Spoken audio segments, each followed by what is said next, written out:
Hey everybody, welcome to day 132 of our Bible in a Year Plus podcast. I'm very glad to be with you today as we finish the book of 2 Kings and ease into the book of 1 Chronicles. And I just have to warn you on the front end that 1 Chronicles is pretty intense because the first 9 chapters are all genealogies, pretty hard to sort through, right?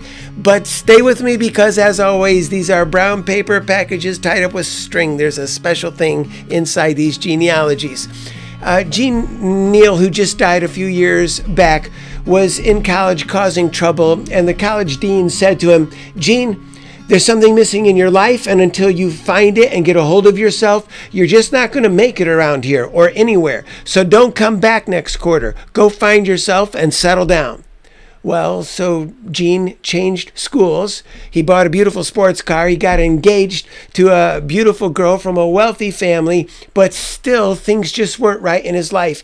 And he remembers sitting with his fiance outside the girls' dorm one night, and he just broke down. He started crying. He said, "Beverly, there's just something wrong in my life, and I don't know what it is, but there's something missing inside, so I'm just going to quit school and go find whatever it is that's missing somewhere, somehow, or I'm going to die trying." Well, he raced sports cars for a little while, eventually went back to college and then to law school, and he became a very well-paid criminal lawyer. He was the go-to lawyer for all of the most wanted criminals in the state of Florida. There were yachts and parties and plenty of glitz and glamour. And he talks about going to parties where the crime bosses were socializing with the judges over drugs and alcohol at the same party. And he was friends to both of them. So that was his life. He then got remarried, and there were more, world travels on a sailing yacht, so good, and more rubbing shoulders with crime bosses. And then finally, he was caught in a sting operation by local and federal authorities in Florida, and he was sentenced to 50 years in prison for arms trafficking, drug trafficking, insurance fraud, and conspiracy. He was in prison then, and for the first time in his life, he was able to sit still and take stock of where he was. And he finally called on the Lord Jesus for forgiveness, not for deliverance from prison. He didn't expect that freedom was going to be possible anytime soon, but for forgiveness. And here's what he said. He said, "And so lonely and terrified and dirty, I threw myself down on the floor of that little cell. I called out to that God I didn't believe in, just hoping that maybe, just maybe, he might be somewhere out there beyond the stars. God, I just don't think you're out there. But if you really are there, and if you can hear me, dear God, I'm sorry. Dear God, I'm just as sorry as I can be. If you could somehow just let me start my life over, brand new, I'll stay in this little cell and I'll do the whole 50 years. Or I'll go home with my kids if you want me to. I'll do whatever you want me to. Please come help me. Oh God, come help me." And he says right then and there, he just felt this overwhelming sense of God's presence, and his life began to change drastically. Suddenly, he knew he wanted to follow Jesus for the rest of his life. As it turns out, he only had to serve 2 years in the Florida penitentiary system, and then he was released, and he went on the rest of his life living for Jesus. Before he found the Lord, he was blind and enslaved. Spiritually speaking, he couldn't see what was going on. He was shackled by his sins. He was a big mess. But after he found Jesus, he was insightful, not blind, and he was free, not shackled. And so today we're going to read about a blind and enslaved king who symbolizes an entire population of people, both in his day and even to this very day. So 2 Kings chapter 25, verse 1 in the King James Version of the Bible with updated vocabulary. But don't forget, we're going to ease then into the book of 1 Chronicles. Chapter 1, verse 1. "And it came to pass in the 9th year of his reign, in the 10th month, in the 10th day of the month, that Nebuchadnezzar king of Babylon came, he and all his army against Jerusalem, and he pitched against it, and they built forts against it all around. And the city was besieged until the 11th year of King Zedekiah. And on the 9th day of the 4th month of the famine prevailing in the city, there was no bread for the people of the land.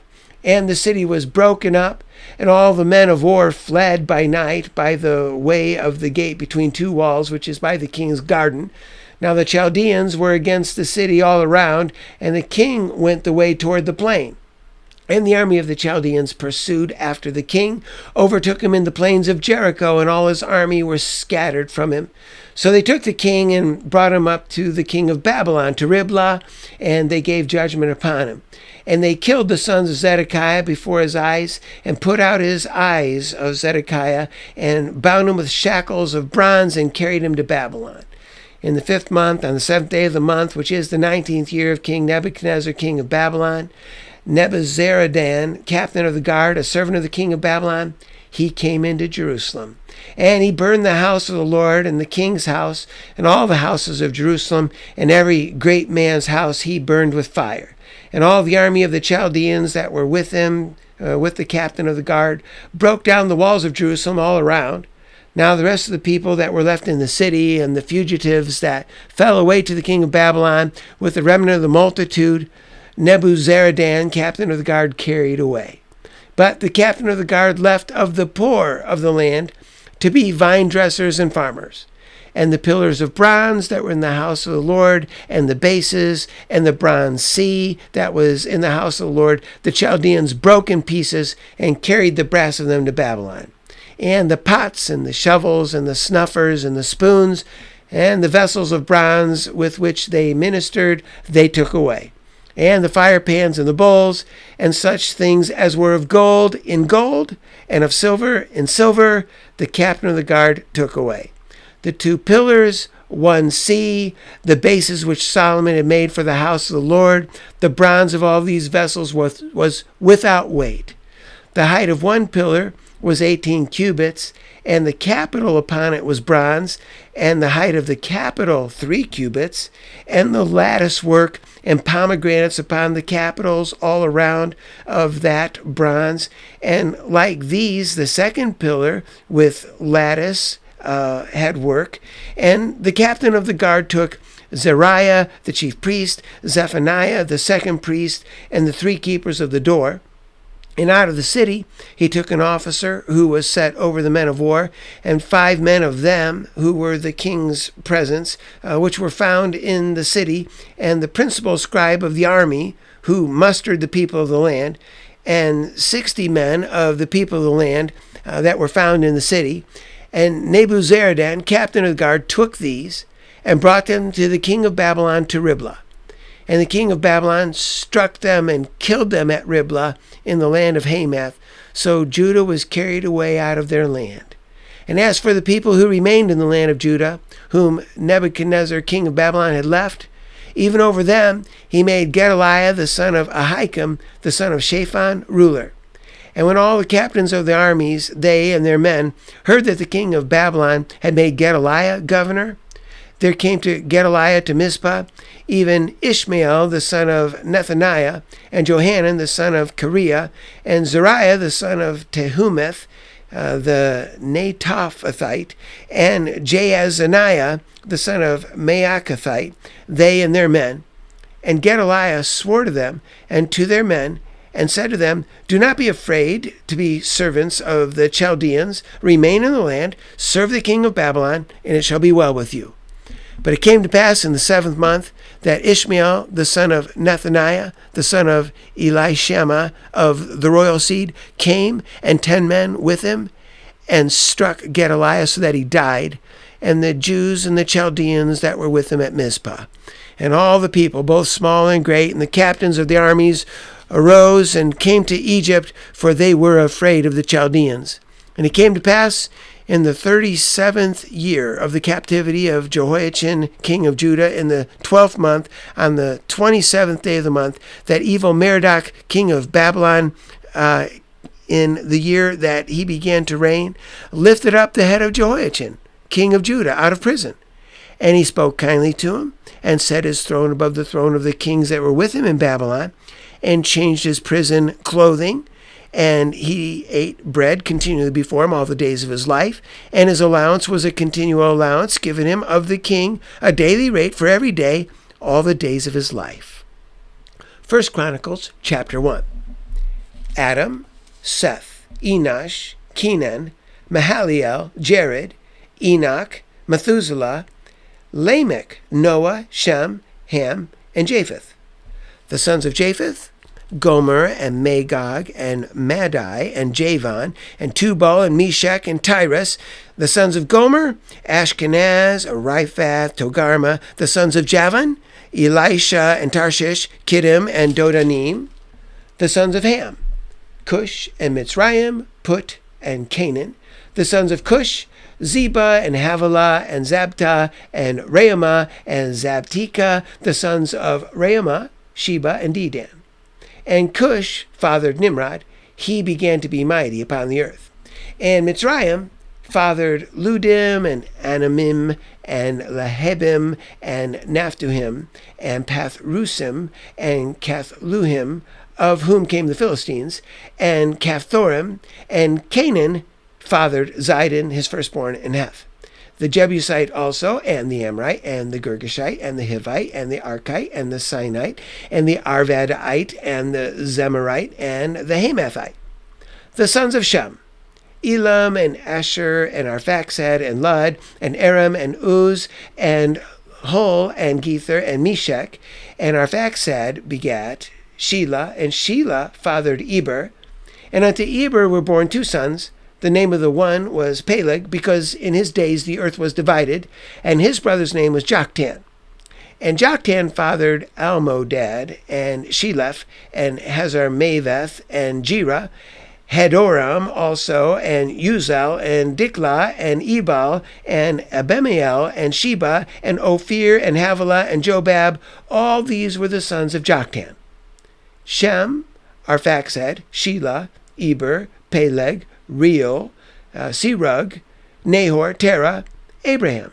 The same is Abraham. The sons of Abraham, Isaac, and Ishmael. These are their generations. The firstborn of Ishmael, that's Ishmael, Nebaioth, then Kedar, and Adbeel, and Mibsam, Mishma, and Duma, Mesa, Hadad, Tema, Jeter, Naphish, Kedema. These are the sons of Ishmael. Now the sons of Keturah, Abraham's concubine. She bore Zimran and Jokshan and Medan and Midian and Ishbak and Shua. And the sons of Jokshan, Sheba and Dedan. And the sons of Midian, Ephah and Epher and Henoch and Abida and Eldaah. These are the sons of Keturah. And Abraham fathered Isaac. The sons of Isaac, Esau and Israel. The sons of Esau, Eliphaz, Reuel, Jeush, and Jaalam, and Korah. The sons of Eliphaz, Teman, and Omar, Zephi, and Gatam, Kenaz, and Timnah, and Amalek. The sons of Reuel, Nahath, Zerah, Shammah, and Mizah. The sons of Seir, Lotan, and Shobal, Zibeon, and Anah, and Dishan, and Ezer, and Dishan. And the sons of Lotan, Horai, and Homam, and Timnah was Lotan's sister. The sons of Shobal, Alaban, and Mahanath, and Ebal, Shephi, and Onam. The sons of Zibeon, Abiah, and Anah. The sons of Anah, Dishan. The sons of Dishan, Amram, that's Amram, and Ishban, and Ithran, and Kiran. The sons of Ezer, Bilhan, Zavan, and Jachan. The sons of Dishan, Uz, and Aran. Now these are the kings that reigned in the land of Edom before any king reigned over the children of Israel. Bela, the son of Beor, and the name of his city was Dinhabah. And when Bela was dead, Jobab, the son of Zerah of Bozrah, reigned in his stead. And when Jobab was dead, Husham, the land of the Temanites, reigned in his place. And when Husham was dead, Hadad, the son of Bedad, who struck Midian in the field of Moab, reigned in his place, and the name of his city was Avith. And when Hadad was dead, Samlah of Masrekah reigned in his place. And when Samlah was dead, Shaul of Rehoboth by the river reigned in his place. And when Shaul was dead, Baal-Hanan, the son of Achbor, reigned in his stead. And when Baal-Hanan was dead, Hadad reigned in his stead. And the name of the city was Pai, and his wife's name was Mehetabel, the daughter of Matred, the daughter of Mezahab. Hadad died also, and the dukes of Edom were Duke Timnah, Duke Eliah, Duke Jetheth, Duke Aholabama, Duke Elah, Duke Pinon, Duke Kenaz, Duke Teman, Duke Mibzar, Duke Magdiel, Duke Iram. These are the dukes of Edom. Now these are the sons of Israel: Reuben, Simeon, Levi, and Judah, Issachar, Zebulun, Dan, Joseph, and Benjamin, Naphtali, Gad, and Asher. The sons of Judah: and Onan and Shelah, which three were born to him of the daughter Shua of the Canaanites. And the firstborn of Judah, was evil in the sight of the Lord, and he killed him. And Tamar, his daughter-in-law, bore Pharez and Zerah. All the sons of Judah were 5. The sons of Pharez: Hezron and Hamul. The sons of Zerah: Zimri and Ethan and Heman and Calcol and Dara, 5 of them in all. And the sons of Carmi: Achar, the troubler of Israel, who transgressed in the thing accursed. And the sons of Ethan: Azariah. The sons also of Hezron that were born to him: Jeremiel and Ram and Chelubai. And Ram fathered Aminadab. Aminadab fathered Nahshon, prince of the children of Judah. And Nahshon fathered Salmon, and Salmon fathered Boaz, and Boaz fathered Obed, and Obed fathered Jesse. And Jesse fathered his firstborn Eliab, and Abinadab the second, and Shema the third, and Nathaniel the fourth, and Radai the fifth, Ozem the sixth, David the seventh, whose sisters were Zeruiah and Abigail. And the sons of Zeruiah: Abishai and Joab and Asahel, 3. And Abigail bare Amasa. The father of Amasa was Jether the Ishmaelite. And Caleb, the son of Hezron, fathered children of Azubah his wife, and of Jerioth. Her sons are these: Jesher and Shobab and Arden. And when Azubah was dead, Caleb took to him Ephrath, who bore to him Hur. And Hur fathered Uri, and Uri fathered Bezaleel. And afterward Hezron went into the daughter of Machir, the father of Gilead, whom he married when he was 60 years old, and she bore him Segub. And Segub fathered Jair, who had 23 cities in the land of Gilead. And he took Geshur and Aram and the towns of Jair from them, with Kenath and the towns of it, even 60 cities. All these belonged to the sons of Machir, the father of Gilead. And after Hezron was dead, Caleb Ephratah, then Abiah, Hezron's wife, bore him Asher, the father of Tekoa. The sons of Jeremiel, the firstborn of Hezron, were Ram, the firstborn, and Bunah, and Oren, and Ozem, and Ahijah. Jeremiel had also another wife whose name was Atara, and she was the mother of Onam. And the sons of Ram, the firstborn of Jeremiel, were Maaz and Jamin and Eker. And the sons of Onam were Shemai and Jada. The sons of Shemai: Nadab and Abishur. And the name of the wife of Abishur was Abihail, and she bore him Anban and Molid. And the sons of Nadab: Seled and Apaim, but Seled died without children. And the sons of Apaim: Ishi. And the sons of Ishai: Shishan. And the children of Shishan: Ahalai. And the sons of Jada, the brother of Shemai: Jether and Jonathan. And Jether died without children. And the sons of Jonathan: Peleth and Zazah. These were the sons of Jeremiel. Now Shishan had no sons but daughters. And Shishan had a servant, an Egyptian, whose name was Jarah. And Shishan gave his daughter to Jarah, his servant, to be a wife. And she bore to him Attai. And Attai fathered Nathan, and Nathan fathered Zabad, and Zabad fathered Ephlal, and Ephlal fathered Obed, and Obed fathered Jehu, and Jehu fathered Azariah, and Azariah fathered Helez, and Helez fathered Eleasa, and Eleasa fathered Sisamai, and Sisamai fathered Shalem, and Shalem fathered Jechamiah, and Jechamiah fathered Elishama. Now the sons of Caleb, the brother of Jeremiel, were Misha, his firstborn, which was the father of Ziph, and the sons of Marishah, the father of Hebron. And the sons of Hebron Korah, and Tappuah, and Recham, and Shema. And Shema fathered Raham, the father of Jorkoam, and Recham fathered Shimei. And the son of Shimei was Man.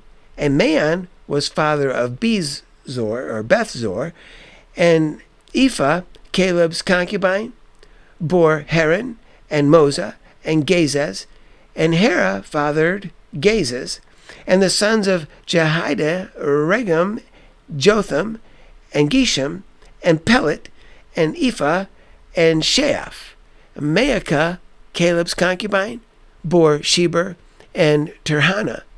She bore also Sheaph, the father of Madmenah, and Sheva, the father of Machbenah, and the father of Gibeah, and the father of Caleb was Achsah. These were the sons of Caleb, the son of Hur, the firstborn of Ephratah, Shobal, father of Kirjath-jearim, Salma, the father of Bethlehem, Hariph, the father of Beth-gader, and Shobal, the father of Kirjath-jearim. He had sons, Heroah, and half the Manahethites. And the families of Kirjath-jearim, the Ithrites, and the Puhites, and the Shumathites, and the Mishraites, and from them came the Zerahites, and the Eshteathites, and the sons of Salma, Bethlehem, and the Netophathites, Adaroth, the son of Joab, and half of the Menahathites and Zorites, and the families of the scribes who dwelt at Jabez, the Tirathites, and the Shemathites, and the Sukathites. These are the Kenites that came of Hamath, the father of the house of Rechab. Whew. Okay, so that ends 1 Chronicles chapter 2. That's pretty intense, isn't it? All right, so now finishing up 2 Kings chapter 25, verses 1 through 3. Here we have the recap of the 1.5-year siege of Babylon over Jerusalem. And this is when Zedekiah reigned. He rebelled against the king of Babylon. The king of Babylon was angry. He put the city under siege. They had famine conditions, and it was desperate. So that's how the nation of Judah, and specifically the city of Jerusalem, fell to Nebuchadnezzar. In chapter 25, verse 5, you see that Zedekiah and his army were defeated and captured, of all things, on the plains of Jericho. So you know what that means.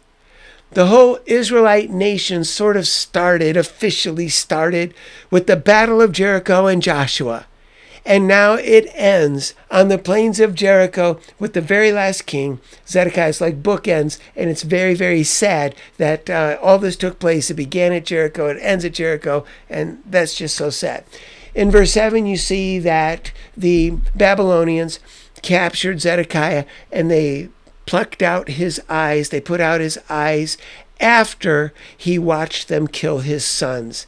And so here is the last king of the Israelite nation, and he is blind and he is enslaved. And once again, this is a picture, this is symbolic of every confirmed sinner, and we'll come back to that in a minute.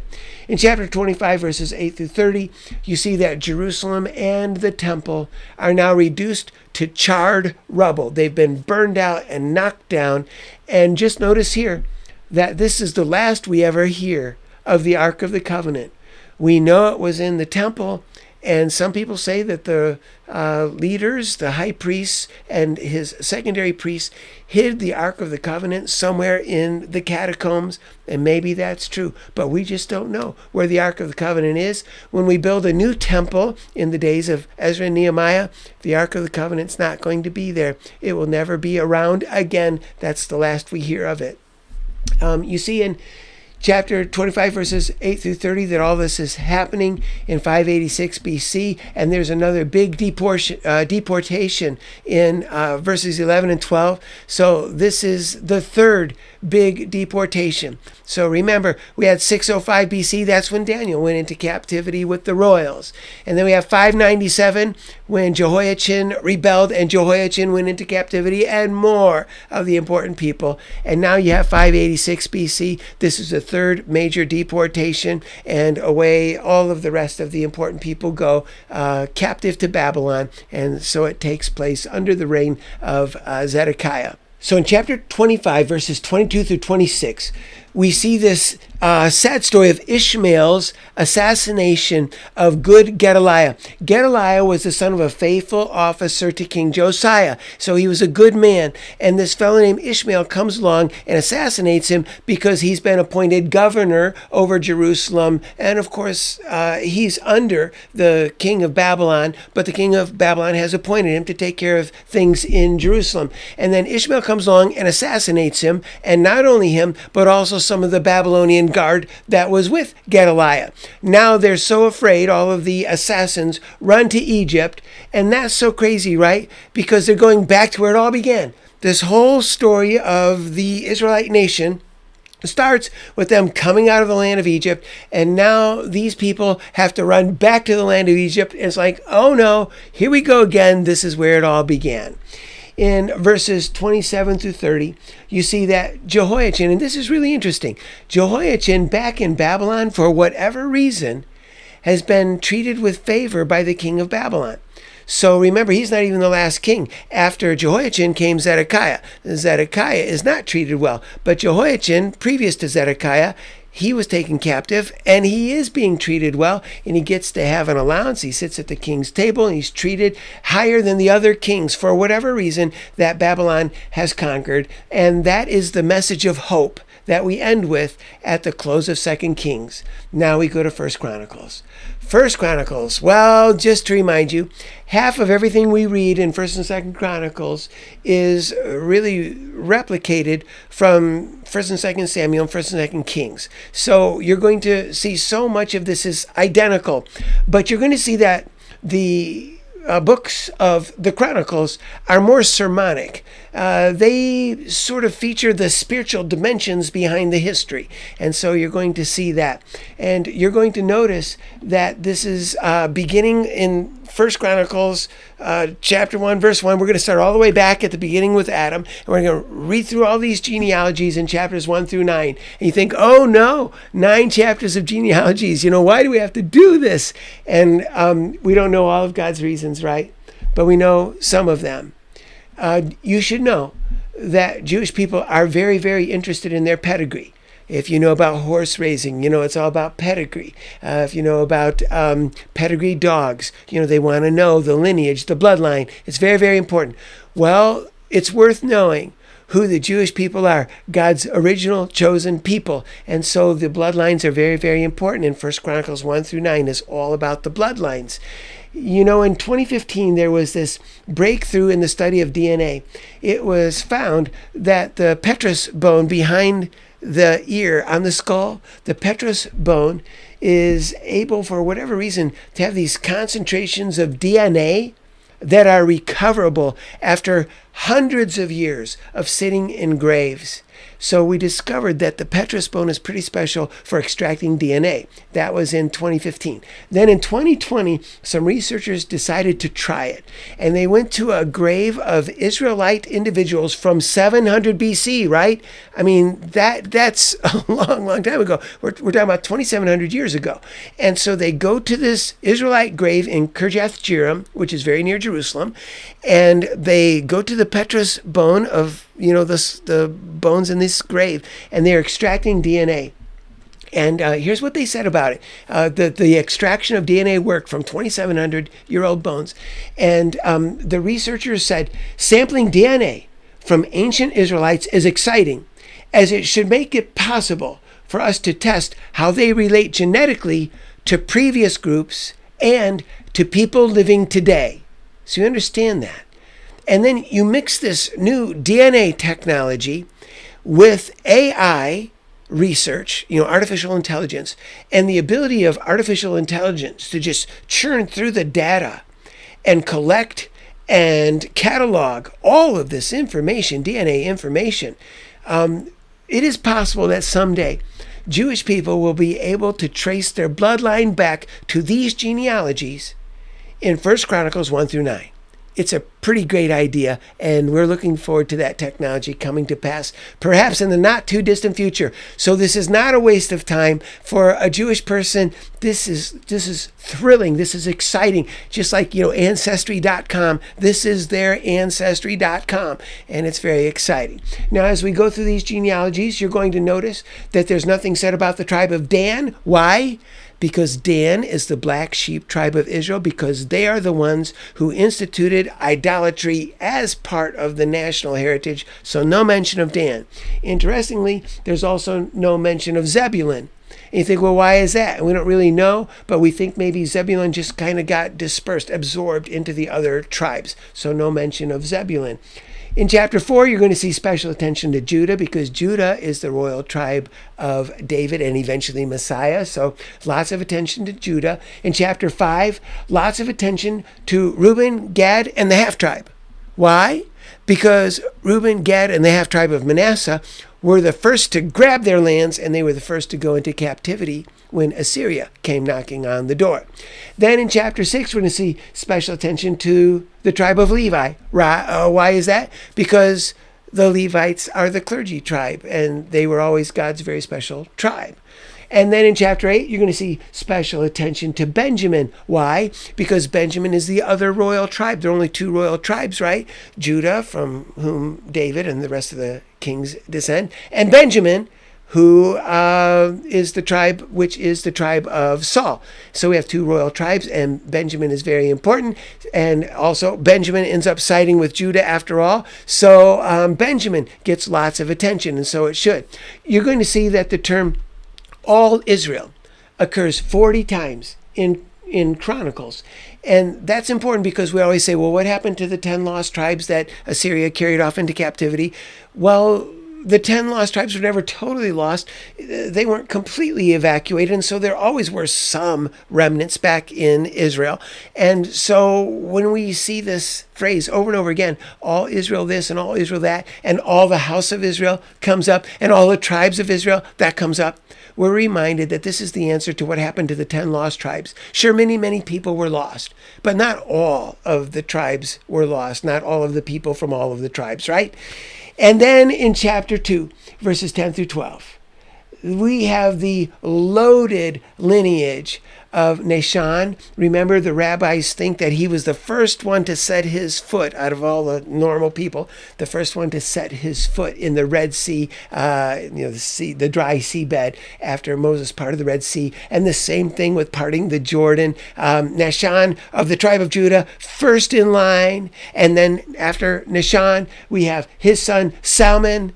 And Salmon married Rahab, that's so great. And then from Salmon and Rahab, we eventually have Boaz. That's mentioned in the First Chronicles genealogy. Boaz with Ruth. And then we have Obed and Jesse and David. So a loaded line. And remember the unlikely mothers that we find. Rahab, the former harlot, in the bloodline of Jesus. And Ruth, who is a Moabitess from the, cursed tribe of Moab from another nation, and she's in the foremother list of Jesus. And so the exciting bloodline from that Nahshon to David and eventually Messiah. And then you're going to have in chapter 2 verse 16 the mention of David's sister Zeruiah, and that's just, fraught with meaning in the life of David, because Zeruiah had the three sons, Joab, Abishai, and Asahel, who are so important to David's life. So these are highlights of that opening genealogy. All right, so what life lesson shall we derive from this today? I want to go back to Zedekiah, the last king of Judah, and how he was blinded. His eyes were plucked out after he saw his sons slain in front of him. And so Zedekiah is blind and enslaved. And this is a picture of all of us who wander from God. Like Gene Neal, right in the beginning of this episode, blindness, just going nowhere fast, making a mess out of his life. Every person who doesn't follow the Lord is blind. You just don't understand how important this is. And enslaved. You're spending money, you're going fast, but you're not loving God very well, and you're not loving people very well, and your life is a mess. And pretty soon, if you stay on this path, you've lost your way, and you stay on this path, you're going to spend a Christless eternity in a place you never want to be. And if you're a believer and you've lost your way, you have to get back to find your way, to find your North Star, where we navigate life correctly, and we will no longer be slaves to guilt and fear. So that should be our prayer, to come back to our North Star, God's message to us, who we are, why we're here, and what happens to us 10 seconds after we die. So let's make that our prayer, to come back to our North Star today and not end up like Zedekiah. I hope you pray in your heart as I pray out loud. Father God, we do want to come back to you, our North Star, today. And we want to confess readily, Lord, that we need you to help us navigate through life, or else we'll be blind. We'll be lost. We won't know where we're going.